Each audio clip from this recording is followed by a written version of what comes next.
boleh dibilang filosofi ya, filosofinya desain NB bahwa semua resiko yang terjadi terkait dengan mutu, terkait dengan pengembangan desain adalah resiko dari penyedia jasa, kontraktor itu.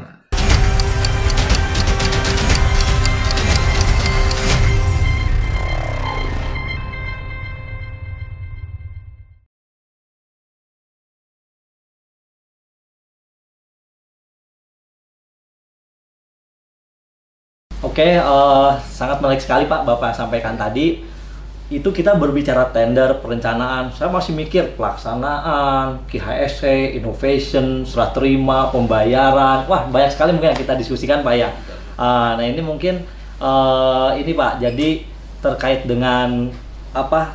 Saya pengen sedikit tadi kembali yang saya ada terlewat Pak. Ini kan KSO ADI dengan perencana cipta Pak. Iya. Betul. Kalau boleh tahu ini kita porsinya berapa persen Pak? Kalau di awal kita waktu ngebit adalah porsi perencanaan dari 3% Pak. Tapi seringan itu kita addendum di pelaksanaan adalah porsinya 100 Pak. Sehingga ini sebagai subkon perencanaan jadinya seperti itu. Tapi di awal kita setnya 97 sama 3%.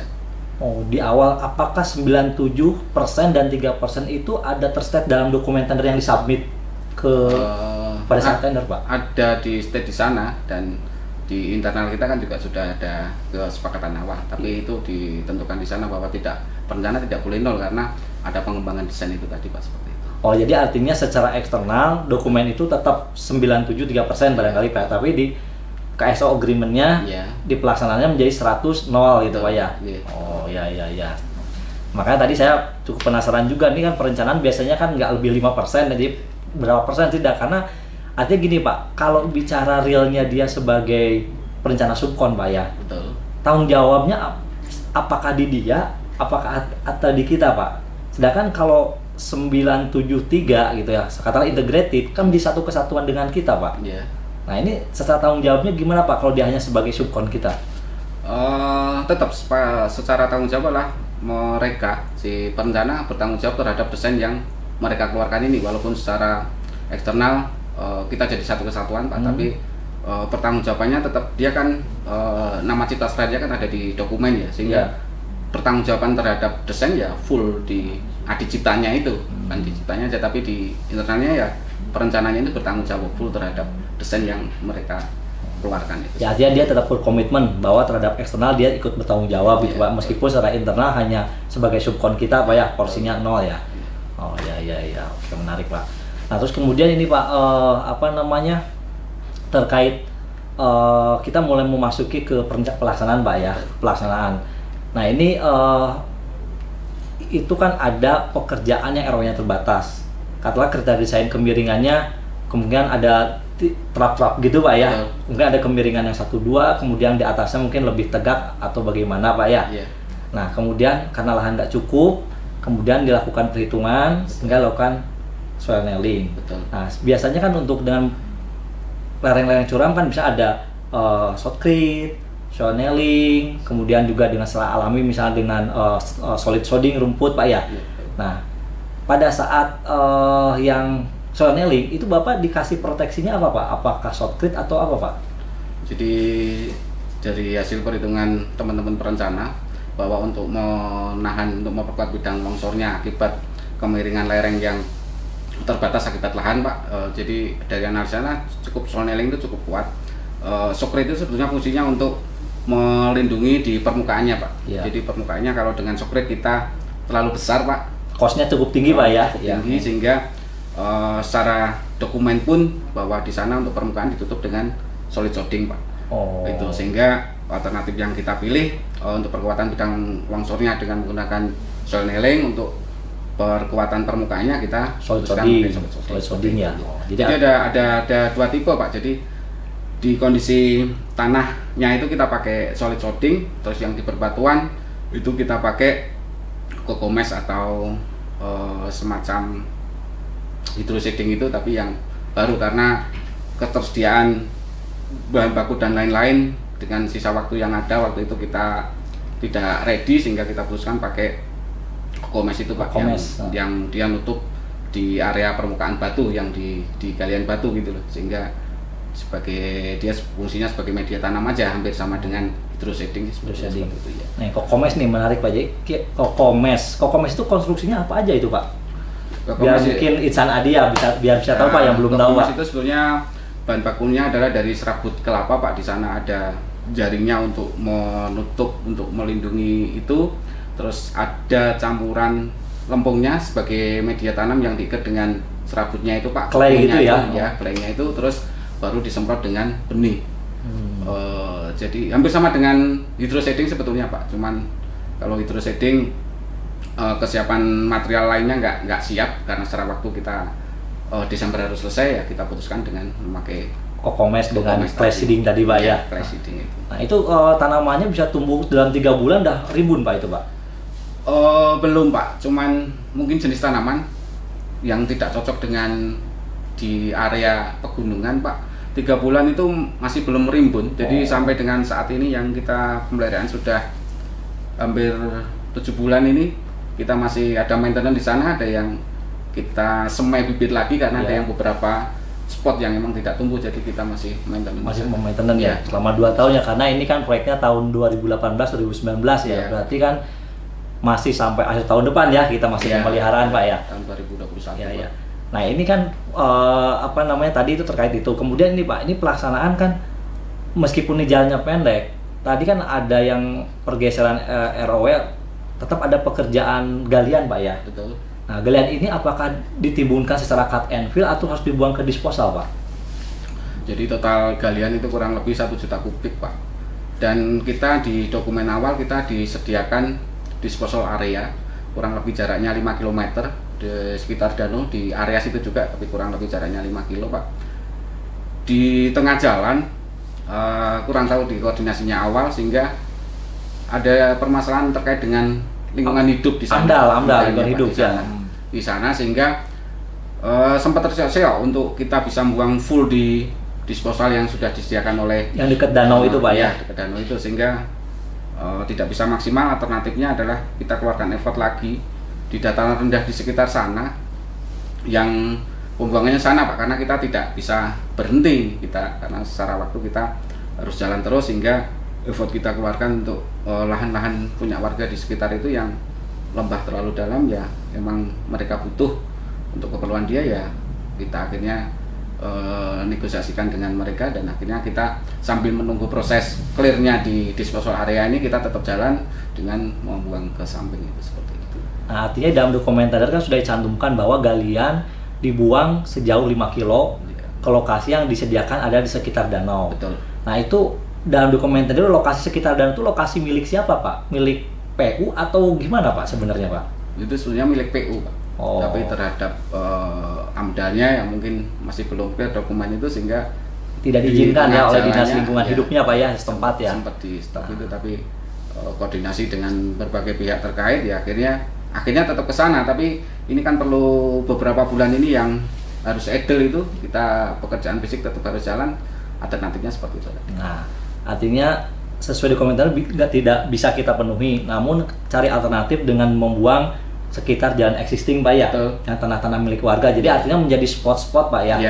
Nah artinya proyek ini kan proyek pemerintah, tentunya biasanya proyek pemerintah selalu ada audit Pak ya, entah dari BPK atau BPKP. Nah sehingga terjadi perbedaan buang ke sana menjadi ke sini. Nah ini bagaimana antisipasi tim proyek, konsultan maupun dan owner seandainya nanti ada audit itu Pak?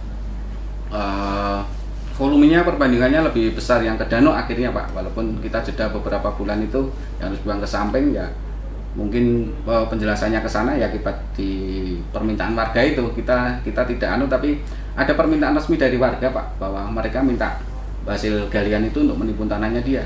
Ada permintaan warga yang disetujui oleh kepala desanya, itulah yang menjadi pegangan kita untuk di kemudian hari, bahwa mereka yang minta hasil timbunan itu, bukan kita yang beritikan uang ke sana ya. Jadi artinya pertama ada surat dari dinas lingkungan hidup tidak diizinkan, sehingga ketentuan dalam dokumen tender itu menjadi tidak bisa dilaksanakan. Kedua ada surat permintaan dari warga sekitar Pak ya. Artinya kita memang hal-hal administrasi itu kan kadang-kadang selalu timbul masalah itu di kemudian hari Pak. Tentunya kita harus mengantisipasi hal-hal itu. Nah kemudian juga kalau volume memang nggak tercantum di dalam beki Pak ya? Tidak. Nah, artinya itu seandainya ada yang audit mempertanyakan volume itu sangat mudah kita bisa bantah Pak ya itu ya? Yang dibuang di sepanjang jalan Asising pun kita ada dukungan dari lingkungan hidup juga Pak, bahwa kita diizinkan untuk buang itu dan atas rekomendasi mereka juga, tapi dengan treatment tertentu yang itu sudah juga kita lakukan gitu. Sehingga yang sebagian kita buang di sekitar Asising itu juga kita punya persetujuan izin dari AMDA-nya ada. Iya, izinnya ada. Ya. Tapi terkait volume itu mereka tidak bisa masuk karena memang desain and build Pak ya, artinya itu ya. Nah itu mungkin Pak terkait buangan, tadi terkait kemiringan. Nah ini ada menarik lagi terkait ini Pak, jembatan Pak. Jadi saya sempat lihat videonya Pak. Iya. Jadi di video Bapak itu bentangnya kalau nggak salah 5 bentang Pak ya. Iya. 5 bentang. Itu kan panjangnya sekitar 190 meter Pak ya. Betul. 190 meter 5 bentang. Itu piernya berarti 3 di tengah Pak. Saya sekilas lihat ada tower crane Pak. Iya. Itu saya pikir ketinggian piernya mungkin tidak terlalu tinggi. Kenapa mesti pakai tower crane segala Pak situ Pak? Yang pertama ketinggiannya mungkin hanya 25 meter Pak. Yang paling tinggi pier 1 sama pier 2 itu. Cuman kalau kita tidak menggunakan TC, evaluasi awal kita secara waktu untuk mengejar waktu itu adalah kita yang paling efisien, yang bisa optimal untuk kerjanya adalah kita dengan menggunakan TC Pak, atau tower crane tadi dengan jangkauan 60 meter sehingga swing dia bisa 120 meter, dengan dia bisa menjangkau abutmen 1 sampai dengan pier 4. Ya, pier 5 sama abutmen 5 itu yang kita masih harus effort lagi untuk nambah crane Pak. Jadi pertimbangannya itu, sehingga untuk percepatan langsir materialnya ya karena medan aksesnya ke area jembatan juga di area lembah yang cukup dalam tadi Pak, kita sekitar 25 meter untuk piernya itu, sehingga kita putuskan kita menggunakan 1 TC untuk di pekerjaan jembatan. Jadi artinya ini kan ini zona 1 Pak ya, kemudian zona 2 kan jembatan. Ya betul. Berarti ini kan abutmen 1 mungkin pier 1, pier 2, pier 3, pier 4, pier 5. Pier 4 abutmen 2 mungkin gitu ya? Pier 5. Pier 5, pier 5 gitu ya. Nah, di sini kan belum ada akses Pak ya. Jadi semua pergerakan dari sisi zone 1 semua ya Pak ya untuk suplai material itu Pak. Di bawah itu ada jalan akses warga Pak. Halaman warga sih. Kita fungsikan juga untuk akses menuju ke pier 5 sama abutmen 2 gitu loh. Sehingga kita bisa jalan simultan karena pier 5 sama abutmen 2 yang tidak bisa terjangkau oleh TC Pak. Oh, itu ya. Nah, artinya ini terus Bapak sistem moldingnya apa Pak nih? Kita pakai sistem Pak, pakai molding system gitu. Sistem ya. Ya, sehingga dengan mobilitas untuk langsir-langsir dan lain-lain kita optimal di penggunaan tower crane tadi ya. Nah, terus gini Pak, ini waktu desain awal kan ada jembatan, bentangnya 5 bentang Pak ya. 5 bentang kurang lebih 200 meter. Nah, kemudian kan gambar BED mungkin masih sederhana Pak ya. Jadi pada saat kita ngitung RAP kita, kan volumenya kita hitung Pak. Betul. Nah, biasanya kan karena pembersihannya belum dihitung, mungkin rasio-rasio aja Pak yang hitung besinya ya. Nah, pada saat kita pelaksanaan, kan kita dengan banyaknya sekali perubahan tentunya mencari hal-hal yang bisa mengkompensasi lah atas penambahan biaya. Bapak melihat nggak potensi atau betul-betul ada potensi yang bisa kita hemat dari pembesian atau beton di struktur jembatan itu Pak? Ada nggak Pak? Dari jembatan adalah dari analisanya teman-teman perencana bahwa di span 1 ini yang paling memungkinkan untuk abutmen 2-nya diajukan Pak, karena secara geometrik lembahnya juga cukup aman, sehingga ada bentangnya dipendekkan gitu ya. Pendek itu yang span 1 aja, yang span lainnya tetap sama gitu Pak. Jadi optimasi sehingga ada girder sama lantainya yang di sana yang memang mungkin pengembangan dari basic ke detailnya seperti itu. Jadi ada girder yang lebih kecil, lebih pendek. Nah, kemudian dari rasio besinya Pak, rasio besinya gimana Pak? Karena sempat saya lihat ya sekilas dari exposure data, berhasil tim sana itu ada penghematan besi dari struktur juga Pak. Itu memang betul ada Pak ya itu ya? Ada, dari optimasi di pekerjaan fondasinya sampai di pekerjaan struktur bawahnya Pak. Yang paling besar di sana, di struktur bawahnya itu dari analisa dari teman-teman perencana bahwa kebutuhan ini lebih kecil dari rasio perhitungan awal, sehingga itu yang jadi diaplikasikan dilaksanakan di lapangan. Jadi di borpel sama pile cap mungkin Pak ya, yang bisa menghemat banyak bawah ya. sampai di pilar batman itu yang struktur bawahnya ya. Ya untung ada itu Pak, jadi bisa ya, membantu ya Pak ya. Cukup membantu Pak. Cukup membantu itu Pak ya. Kemudian juga ini Pak, tadi kan Bapak udah menyinggung mengenai LHR Pak ya, LHR tender sama LHR yang kita lakukan lagi Pak ya. Iya betul. Itu perubahan yang signifikan pasti saya yakin dari sisi ketebalan. Kemudian dari sisi kombinasi alternatifnya apa yang dilakukan Pak untuk mendapatkan yang paling optimal Pak? Di perkerasan jalan adalah di ketebalannya Pak, di ketebalannya perkerasan jalan dari data LHR awal di dokumen sama data LHR yang kita lakukan sendiri oleh instansi yang berkompeten di sana, sehingga di ketebalan dari rencana awal itu sekitar 59 atau 60 itu berubah menjadi 54 atau 53 cm. Jadi total berbagai lapisan itu mulai dari agregat A, AC binder sama AC WC-nya. Semua AC WC-nya. Di ketebalannya berkurang, mungkin kombinasinya pun ada yang berbeda lah Pak intinya gitu ya. Kombinasinya berbeda. Tapi secara kriteria desain pemenuhan terhadap LHR yang dilakukan penyelidikan ulang bisa memenuhi intinya Pak itu ya. Ya. Oke, itu mungkin. Nah, terus gini Pak, ini namanya kan kita kerja Pak. Kerja. Nah, terus kerja itu kan tentunya kita nggak hanya kerja kan, kita punya kontrak, ada SPMK, ada serah terima lahan. Ini kan MYC Pak ya, multi years kontrak Pak ya, 2018-2019 dengan dana SBSN. Kita dapat uang muka Pak ini ya? Dapat Pak. Berapa Pak? 15% Pak? Iya, 15%. Full ya berarti ya? Ya. Biasanya kan di tahun pertama dana anggarannya nggak cukup sampai 15%, dia cuma sekian persen. Ini cukup ya 15% ya? Cukup.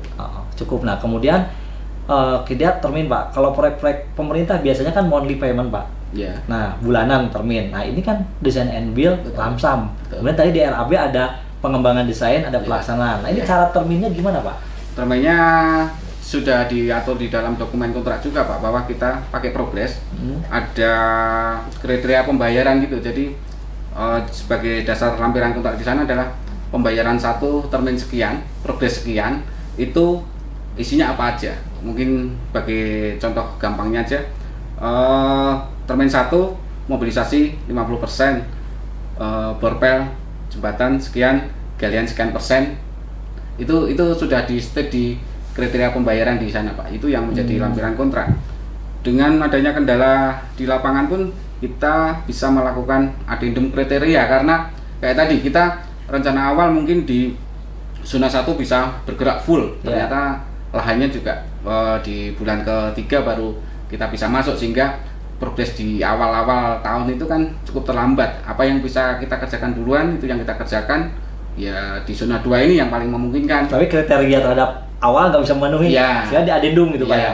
Kriteria desain, kriteria pembayaran itu ya. Jadi ini selama dari kontrak awal sampai akhir tuh ada berapa kali addendum itu Pak? Kalau nggak salah 3 kali addendum ya? Iya. Tapi intinya nilai nggak berubah ya itu ya Pak ya? Nggak berubah aja, hanya tadi ada terkait pembayaran barangkali itu ya salah satu kriteria pembayarannya, karena sekuen yang kita rencanakan awal ternyata di pelaksanaan ada kendala gitu, akibat ya lahan yang mungkin belum siap dan lain-lain itu yang menjadi acuan untuk kita melakukan addendum kriteria pembayarannya. Nah, proses kita menjustifikasi perubahan kriteria pembayaran itu cukup kita dengan owner, penyedia jasa dan pengguna jasa, atau ada pendampingan juga dari LKPP atau BPKP Pak?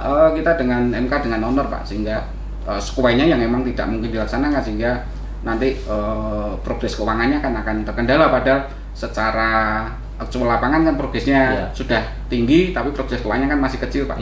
Sehingga untuk menyerap itu ya mau nggak mau kita harus melakukan addendum kriteria pembayaran untuk penyerapan di progres keuangannya seperti itu. Nah kemudian setelah dokumen eksternal Pak, ini kontrak 100% 140 miliar. Betul. Eksternal kan muncul bahwa Adi Cipta 97% 3%. Katakanlah kita ada bobot pengembangan desain, ada pelaksanaan gitu Pak ya. Nah berarti kan kita menagihkan desain 100% itu pada saat setelah semua produknya jadi, atau bagaimana Pak? Ya setelah ini serah terima pertama, otomatis di desain itu juga sudah. Jadi nggak pada saat kita punya target 6 bulan pertama desain harus tuntas, bisa lagi desain 100% enggak Pak ya? Karena desainnya kan linear Pak. Jadi simultan bareng terus gitu ya? Bareng, desain selesai konstruksi gitu, jadi simultan seperti apa. Nah, terus kemudian dari sisi fisiknya tadi Pak, jadi kalau misalnya jembatan selesai pile cap dibayar sekian persen. Ya, nah mungkin kalau ngebayangin jembatan kan kelihatan fisiknya jembatan kan fondasi, pile cap, kemudian pier head, girder dan sebagainya. Tapi kalau pekerjaan tanah gimana Pak ngebayangkannya, menyepakatinya ya? Karena apa? Di dokumen back yang kita tawarkan kan nggak mencantumkan volume Pak. Nah itu cara mengasumsikannya bagaimana Pak? Supaya nggak terjadi perdebatan dan hal-hal kita antisipasi administrasi audit lah gitu Pak kira-kira. Jadi untuk galian memang secara volume kan tidak ada di dokumen Pak, karena ini desain and build, sehingga galian pun percentage. Untuk menentukan persentasenya gimana kan kita punya metode pekerjaan galian dan punya sekuen pekerjaan rencana kerja itu Pak. Jadi di kriteria juga disebutkan ya mungkin pekerjaan galian sekian persen itu seberapa dalam kan kita galian dari atas ke bawah Pak. Jadi persentasenya galian itu yang menjadi dasar untuk menyusun kriteria pembayaran itu. Jadi persentage selesai sekian persen. Mungkin dari asumsi kedalaman, asumsi melebar gitu Pak ya. Tapi artinya itu udah disepakati dulu Pak ya di awal ya. Supaya karena ya kadang setiap orang belum tentu punya sudut pandang yang sama Pak ya. Nah ini mungkin kan proses menuju kesepakatan ini kan kita harus bisa giring supaya menguntungkan kedua belah pihak tentunya Pak ya. Nah kemudian saya kembali ke metode kerja Pak. Tadi kan setelah Bapak selesai struktur jembatan baik abutment maupun pier kan dilanjut dengan girder Pak. Iya, erection girder. Iya betul. Nah dari videonya saya lihat itu kan metodenya dengan launching ya Pak sebenarnya ya, launcher ya. Nah ini saya lihat jujur aja Pak, ini proyeknya artinya tidak terlalu besar tapi Bapak betul-betul melengkapi metode kerja ini dengan keseriusan yang sangat tinggi ya. Terus itu menjadi ketertarikan saya khususnya Pak ya terkait ini. Nah ini kira-kira pada saat melakukan itu mungkin Bapak bisa ceritakan ke Insan Adi metodenya seperti apa, kesulitannya apa, kemudian pembelajaran apa yang kita peroleh dengan metode itu Pak. Baik, jadi walaupun ini proyeknya kecil Pak Tutus, tapi untuk keselamatan kerja adalah menjadi hal utama ya Pak ya gitu di kami dan tim ya mungkin secara umum mungkin adikarya keselamatan kerja adalah menjadi hal yang paling utama untuk pelaksanaan pekerjaan konstruksi kan gitu Pak. Jadi pertimbangannya kita menggunakan launcher adalah secara medan kita tidak mungkin menggunakan kren Pak. Secara medan kita tidak menggunakan kren, alternatifnya adalah yang paling mungkin kita dengan menggunakan kombinasi gantry sama launcher. Itu sama launcher sehingga dan itu pun harus dari satu sisi karena sisi sebelahnya tidak mungkin juga kita akan mobilisasi masuk ke dari seberang Pak, sehingga ini dari zona 1 semua artinya Pak ya. Akhirnya di zona 3 kan nggak memungkinkan ya. Mungkin karena di zona 3 adalah sekuen yang paling terakhir kan gitu Pak. Jadi alasannya itu kita pun waktu erection ada tim independen yang juga mengecek secara keselamatan kerjanya Pak dari sana, dari departemen GIC sempat 2 kali juga. Itu kan erection ini dekat dengan hal yang pernah terjadi sebelumnya di teman yang lain itu, sehingga di sana jadi perhatian yang khusus Pak. Jadi sampai dari departemen GIC saya turun 2 kali untuk benar-benar ngecek, meyakinkan bahwa kita siap dan aspek keselamatan itu dipertimbangkan khusus Pak ya. Ya mungkin secara cerita pernah kami harus meng-cancel schedule hari itu harus erection, terpaksa harus kami cancel Pak karena hasil dari pengecekan tim dari itu belum memungkinkan untuk dilakukan itu, sehingga kita lebih baik aman, lebih baik selamat, safe, kita tunda schedule-nya 1 hari itu Pak. Di berikutnya baru lancar seperti itu ya, sehingga ya keselamatan kerja ini menjadi yang paling pokok untuk proyek ini Pak, walaupun kecil ketika tetap menjadi prioritas utama. Betul Pak. Dan alatnya pun saya lihat tuh benar-benar ya fit lah alatnya Pak, itu kelihatan masih baru kayaknya Pak ya alatnya ya. Iya. Dan dari pihak ketiga yang melakukan sana, yaitu kita sampai ada tim independen yang untuk mengecek keselamatan alat itu. Yang menjadi sorotan utama Pak, karena ya ini proyek kecil tapi menjadi sorotan berbagai pihak lah, karena ini sebetulnya mungkin saya flashback sebentar Pak. Sebetulnya ini ada 10 segmen. 10 segmen dan maksudnya untuk satu bentangnya gitu? Bukan. Secara keseluruhan jalan baru Singa Samunta ini ada 10 titik. 10 titik ya 5-6 ini saya anggap titik tersulit, sehingga di pelaksanaannya dikerjakan paling awal Pak, dari 10 titik yang direncanakan itu 5-6 ini kayaknya yang paling sulit, sehingga ini jadi perhatian khusus dilanjut apa enggaknya sisa titik-titik ini ya jadi keberhasilan. Kalau ini berhasil ya berarti semua ini tembus akhirnya seperti itu. Oh, jadi sebenarnya panjang jalannya ada 10 paket lah ini sebenarnya seperti itu. Nah, ini baru paket yang 5-6 aja ya, Pak ya. Pertama dikerjakan itu Pak mungkin. Dan ini memang paket yang tersulit Pak ya. Iya, kalau melihat beberapa titik sisanya itu ya ini yang tersulit. Iya benar, saya melihat keseriusan, kesungguhan dari teman-teman proyek di sana Pak. Jadi menyiapkan alat dengan baik, alat sehat, prosedurnya dipenuhi semua gitu Pak. Jadi kita semua bagi kita baik insan Adi ya. Jadi kan karena sorotan bahwa kita mempersiapkan semua sebaik-baiknya, tapi intinya tanpa apapun kerja normal kita adalah mempersiapkan semua dengan baik lah ya. Karena keselamatan dan performa kita harus kita tunjukkan bahwa kita kontraktor yang betul-betul memperhatikan aspek-aspek yang teknis dan keselamatan. Ya, dari situ dari concern kita terhadap mutu terhadap K3 Pak, kita dapat peringkat kedua terbaik di BPJN 8 wilayah Jatim dan Bali. Jadi kita dari seluruh Jatim dan Bali untuk SMK 3 kita nomor 2 hasil audit dari Balai Jalan. Selamat Pak ya, sip, makasih, mantap itu Pak. Baik, makin menarik nih diskusi kita dengan Pak Kusno dari pembangunan jalan baru batas Kota Singaraja Menggitani. Gini Pak, Bapak tadi bicara pelaksanaan tentunya tidak terlepas dari aspek-aspek HSE Pak. Kira-kira aspek HSE kan ada aspek manajerialnya, ada aspek fisiknya lah di lapangannya. Bagaimana Bapak mengelola aspek-aspek ini sehingga hal itu dapat meyakinkan bahwa KSE di proyek Bapak itu bisa berjalan dengan baik Pak? Baik Pak. Untuk KSE kita cukup concern di sana Pak, dari teman-teman tim KSE juga ada 5 orang kurang lebihnya, baik dari officer maupun yang di lapangan. Di awal-awal kita semua aspek KSE kita berupaya semaksimal untuk penuhi, baik pemasangan rambu di lapangan terkait dengan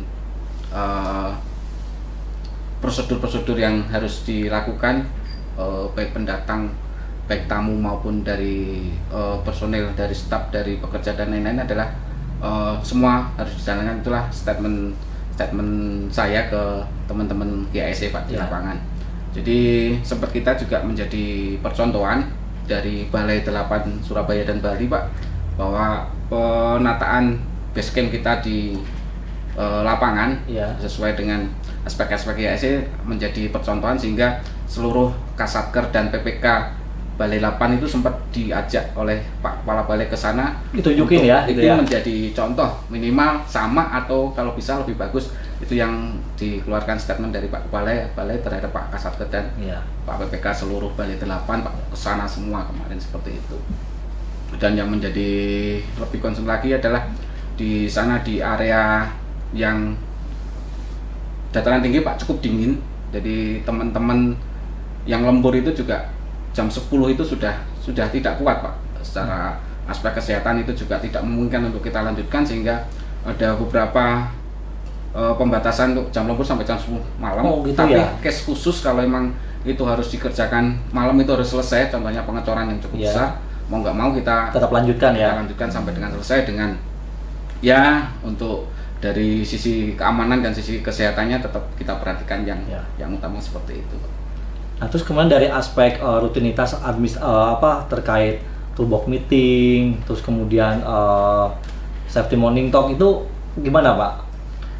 Toolbox meeting kita rutin, jadi untuk setiap pekerjaan yang dengan resiko tinggi, sedang maupun rendah kita lakukan toolbox meeting. Terus sementara untuk safety morning talk kita lakukan setiap hari Jumat Pak. Awal-awal kita lakukan di halaman basecamp, tapi setelah lapangan selesai dan lahan memungkinkan secara safety, kita lakukan langsung di lapangan langsung Pak. Sehingga dari semua unsur, baik dari teman-teman staf, dari tim subkon maupun tim mandor itu semua concern ke sana.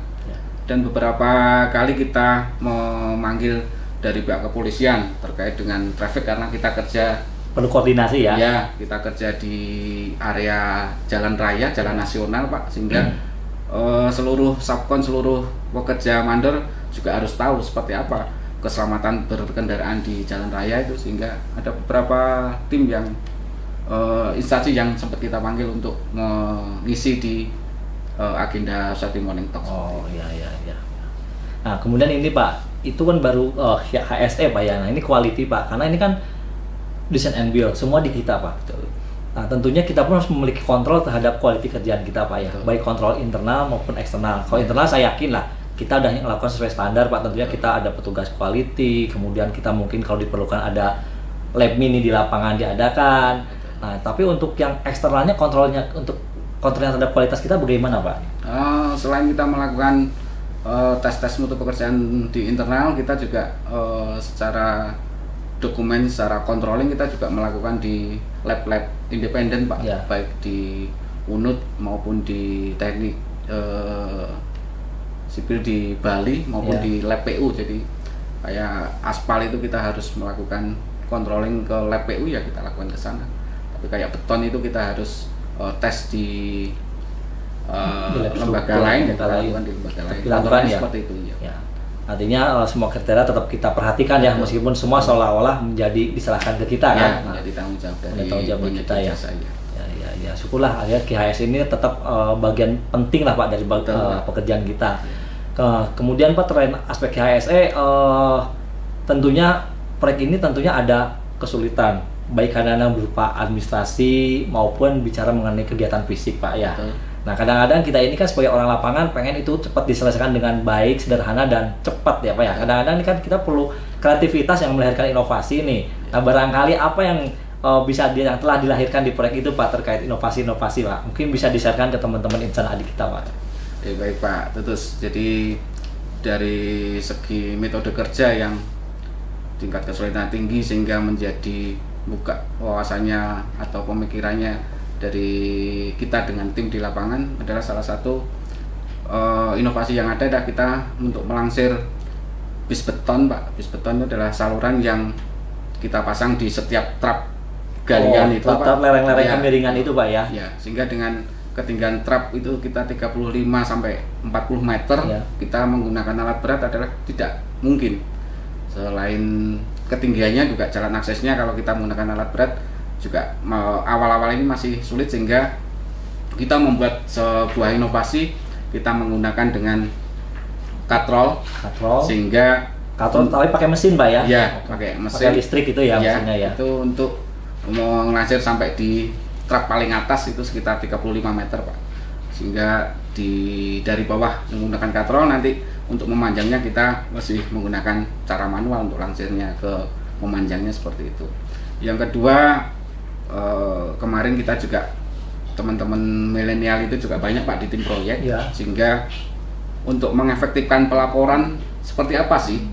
Nah itu coba teman-teman membuat suatu software ataupun program sederhana barangkali ya, form itu Pak, sehingga teman-teman di lapangan itu tidak perlu menulis laporan hariannya di kertas gitu. Teman-teman hampir semua mungkin pegang smartphone, sehingga dari teman-teman di lapangan, supervisor dan lain-lain membuat laporan lewat HP itu Pak, dan nanti teman-teman engineering yang melakukan evaluasinya seperti apa. Ya ada dua inovasi itu yang kemarin kita buat di proyek Jalan Baru Mangwitani Singaraja. Menarik Pak. Seperti itu, Pak. Jadi ada dua inovasi terkait fisik dan terkait administrasi ya. Jadi tadi fisik tadi kan melansir material gravel ya, beton setengah lingkaran ya, setengah lingkaran itu ya, secara vertikal 40 meter ya. Tetap dampaknya secara kecepatan Pak ya, itu yang nilai tambahnya Pak ya. Secara waktu di sana. Nah, tapi yang menarik tadi Pak, Google Form. Ini sederhana banget ya Pak ya, sederhana banget tapi membantu dan mempercepat. Artinya ini bisa dicontoh oleh teman-teman di proyek lain. Jadi misalnya terhadap laporan-laporan yang rutin, mungkin terhadap laporan harian maupun terhadap hasil produk quality Pak ya. Ada Google Form diisi, kemudian nanti kan terkumpul database-nya, tinggal nggak usah ngentri lagi Pak ya. Jadi mempercepat ya. Nah, jadi ini sebagai langkah kecil namun manfaatnya sangat terasa bagi proyek yang dengan durasi tertentu, dengan banyak rutinitas. Tentunya ini sangat menyenangkan lah menurut saya Pak ya. Nah, menarik sekali Pak. Nah kemudian juga ini Pak, saya melihat itu kan girder Pak. Girder itu kan saya lihat ada logo Adi Persada Beton. Berarti itu kan betul. anak perusahaan kita ya Pak ya? Ya, Nah, betul. Kita ngambil dari APB, Pak.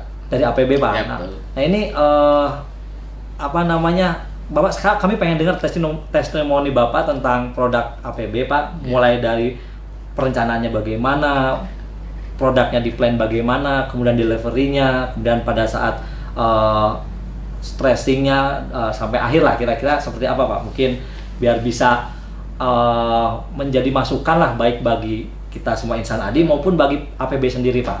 Ada masukan yang kurang-kurangnya silakan disampaikan aja Pak. Baik Pak Tutus. Jadi setelah diputuskan dari Biro SCM bahwa kita untuk penyediaan girder dari APB, kita coba mulai susun, kita koordinasikan dengan tim APB Pak, terhadap schedule kita seperti apa, mulai dari produksi, pengiriman sampai dengan erection. Kita ketemu dengan tim APB Pak. Jadi kita punya program waktu itu jembatan Juli harus selesai, sehingga Juli 2019 ya? Ya betul. Di awal-awal emang masih ada beberapa kendala terkait dengan pengiriman dan stressingnya Pak, sampai di sana, sehingga kita panggil dari teman-teman APB untuk koordinasi di sana. Kita punya schedule seperti ini, teman-teman APB harus bisa menyesuaikan seperti apa, sehingga dari teman-teman APB yang mengatur mulai dari pengirimannya, mulai stressingnya seperti apa, sehingga di hari H untuk kita bisa angkat erection itu barang sudah ready. Jadi di sana emang agak sulit Pak. Jadi dropping material girder itu tidak bisa frontal datang semua Pak. Gitu ya? Iya, karena sempit tempatnya juga ya. Tempat sempit, sehingga itu yang menjadi kendala di teman-teman APB untuk pengirimannya, harus menyesuaikan schedule kita. Mana yang akan di erection dulu, mana yang harus dikirim dulu, sehingga koordinasinya sana agak intens Pak. Ya, di awal-awal ya emang ada beberapa yang ya mungkin salah kirim atau numpuknya terlalu banyak sehingga ngantri, itu yang menjadi kendala, sehingga dengan kita koordinasi, kita sudah ada schedule untuk table-nya harus ini selesai, ya mungkin teman-teman yang harus menyesuaikan. Sempat kita pembahasan ini sampai tengah malam Pak, ya karena untuk menghitung sekuen pengirimannya seperti apa, segmen mana itu yang kita lakukan sampai sejauh delivery-nya atau produksi dan delivery-nya Pak ya. Terus sisi komunikasi, koordinasi, artinya kan APB pun karena kita desain engineer kan mendampingi kita untuk memprestasikan perhitungan-perhitungan ke MK maupun ke owner Pak ya. Itu bagaimana Pak? Mereka betul. Sangat aktif sekali atau dukungannya Pak? Dari teman-teman APB proaktif Pak. Jadi kita schedule-kan untuk kita presentasi terhadap desainnya girder ini seperti apa. Kita panggil teman-teman dari APB. Waktu itu plan Mojokerto ya. Jadi di sana untuk datang ke Bali untuk mempresentasikan kita ke ekstern secara produksi, secara teknisnya yang kita sudah hitung oleh teman-teman perencana. Kita dari teman-teman APB untuk mempresentasikan metode produksinya seperti apa, itu kita sampaikan. Sempat juga dicek visit ke pabrik dari tim MK, tim owner, sama dari kita sendiri Pak ke sana juga. Cukup bagus sih dari tanggapan dari owner, tanggapan dari MK, bahwa produk APB ini ya cukup bagus Pak, masih sesuai dengan standar di dokumen yang terpenuhi ya Pak ya, artinya. Jadi begitu datang ke lapangan, penampilannya udah nggak perlu banyak perapihan ya Pak ya, intinya seperti itu Pak ya. Ya syukurlah, mudah-mudahan artinya kita harap nih APB makin tambah umur, makin lebih baik ya. Amin, amin. Ya paling nggak kan internal ini kan pasarnya bagi APB Pak. Kalau APB bagus ya pagi kita belinya kemana, tapi harganya jangan mahal-mahal. Nah posisi harga gimana Pak kalau dibandingin sama produk-produk plan yang lain Pak nih, waktu pada jembatan di sana itu Pak? Ya ini kan sudah dari Biro SCM sudah diputuskan, ini berarti kan ada beberapa evaluasi yang memang ya mungkin lebih paling kompetitif mungkin itu, sehingga diputuskan pakai APB seperti itu. Baik Pak gitu, ya. Pak. Nah mungkin Insan Adi mudah-mudahan nih APB bisa makin besar lagi. Amin. Kita semua dukung APB lah intinya. Amin, itu ya. Amin. Nah kemudian ini Pak, perjalanan proyek juga Pak. Ini apa namanya, ini kan design and build, kemudian ini proses pelaksanaan, kemudian nanti menjelang akhir Bapak pasti ada adendum terakhir Pak ya, adendum terakhir mungkin skop pekerjaan atau apa Pak, untuk kan pasti PHO itu nanti setelah terima pertama pekerjaan kan mengacu terhadap adendum terakhir. Bapak tadi disampaikan bahwa adendum terjadi 3 kali Pak ya.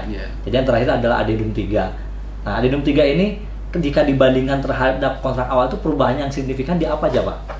Jadi adendum ini terjadi 1-2 itu terkait dengan kriteria pembayaran aja Pak, adendum di sana. Terus yang ketiga itu karena ada penambahan lahan yang di zona 3 yang saya tadi sampaikan dibayar oleh tadi, sehingga jasa ya. Iya, adendumnya di sana, tapi secara adendum volume itu tidak ada. Nggak ada ya? Ya, adendumnya terhadap yaitu perubahan administratif terkait dengan perubahan kriteria pembayarannya, karena secara sekuen sudah tidak sesuai karena ada beberapa kendala di sesuai rencana awal itu tidak tercapai, sehingga ada adendum kriteria pembayaran itu seperti itu Pak. Nah, kemudian proses PHO-nya sendiri Pak, ini kan proyek desain and build. Kalau proyek yang konstruk biasa kan kita seperti udah biasa Pak ya, ada pengajuan, ada checklist gitu Pak ya. Nah, kalau desain and build ini proses PHO-nya apakah sama seperti itu atau hal-hal lain yang lebih khusus Pak? Untuk PHO serah terima pertama ini hampir sama Pak prosedurnya.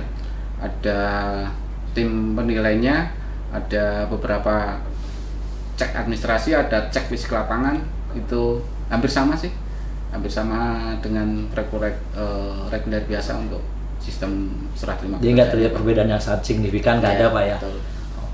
Nah, kemudian bicara mengenai resiko Pak ya. Tadi kita udah panjang lebar, kita bisa melihat bahwa di sini resiko-resiko yang kita alami itu cukup banyak ya, mulai dari perbedaan data awal dengan data aktual lapangan. Terlihat dari batas lahan yang dibebaskan, terlihat dari adanya adanya lembah yang 2 lembah itu juga, kemudian kontur tanah dan sebagainya.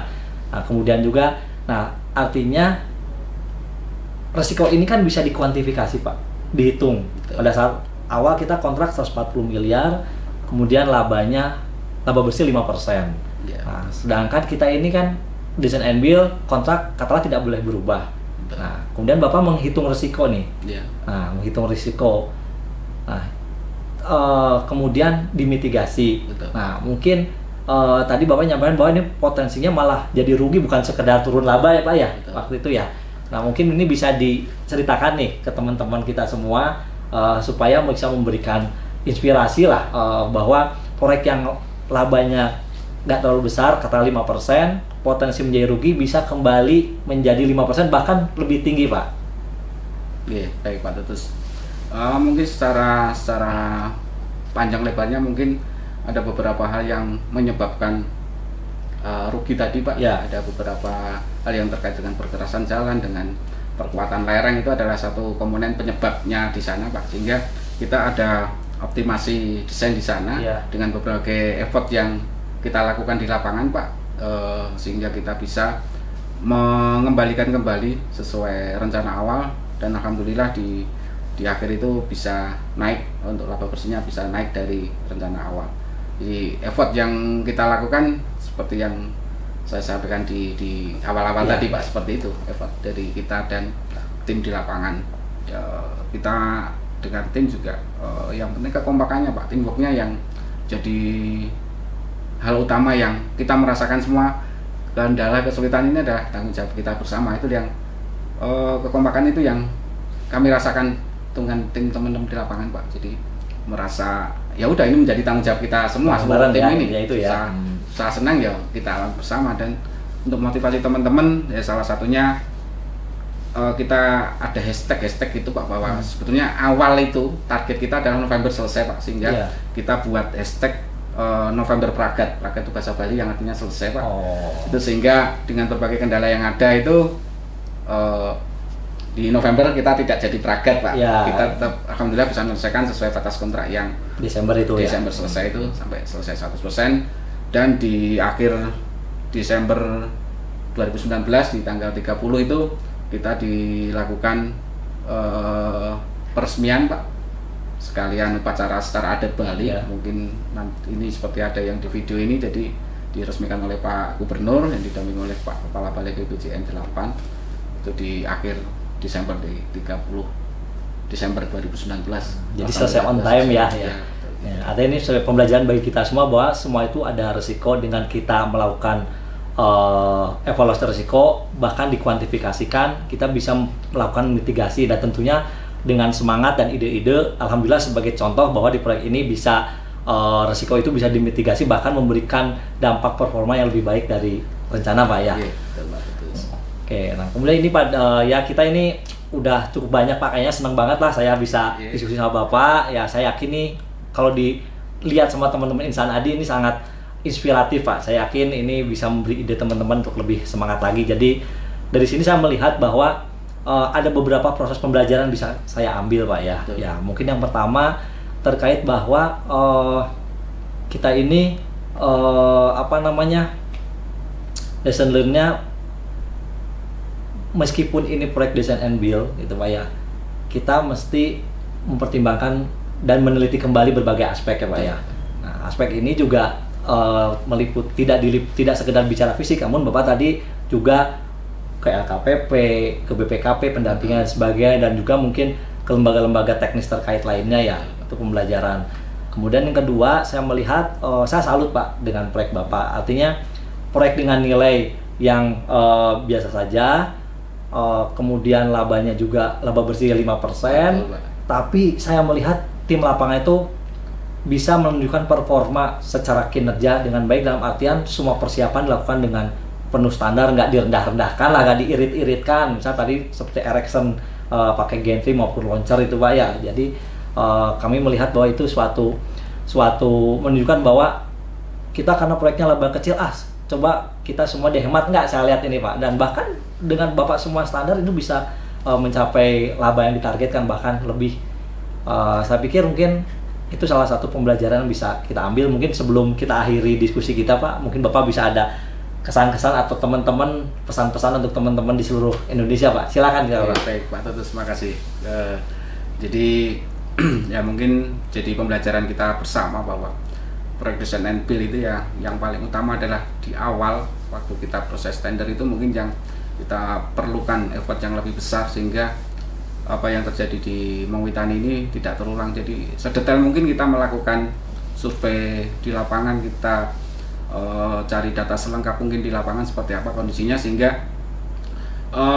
perbedaan-perbedaan setelah kita kontrak yang cukup ekstrim tadi tidak terjadi, karena kita sudah mendetailkan dari awal gitu loh. Kondisi apapun medan yang ada, ya kita semaksimal mungkin bisa mencari data yang lebih komplit, sehingga di pelaksanaannya akan lebih meringankan dari beban kita semua nantinya kan gitu, sehingga karena tidak ada perbedaan yang cukup ekstrim. Yang kedua mungkin ya harapannya ini mungkin seperti yang disampaikan Pak Tutus tadi, bahwa tidak terlalu besar proyeknya, tapi yang jadi concern utama kami adalah di GIC-nya tetap kita jalankan sesuai standar adikarya untuk mengamankan performa itu. Yang kedua adalah yang tidak kalah penting adalah teamwork yang bagus untuk di proyek itu, sehingga kita merasa kompak, sehingga kendala masalah sebesar serumit apapun insya Allah pasti kita bisa selesaikan bareng-bareng dengan tim. Mungkin itu Pak. Betul, siap.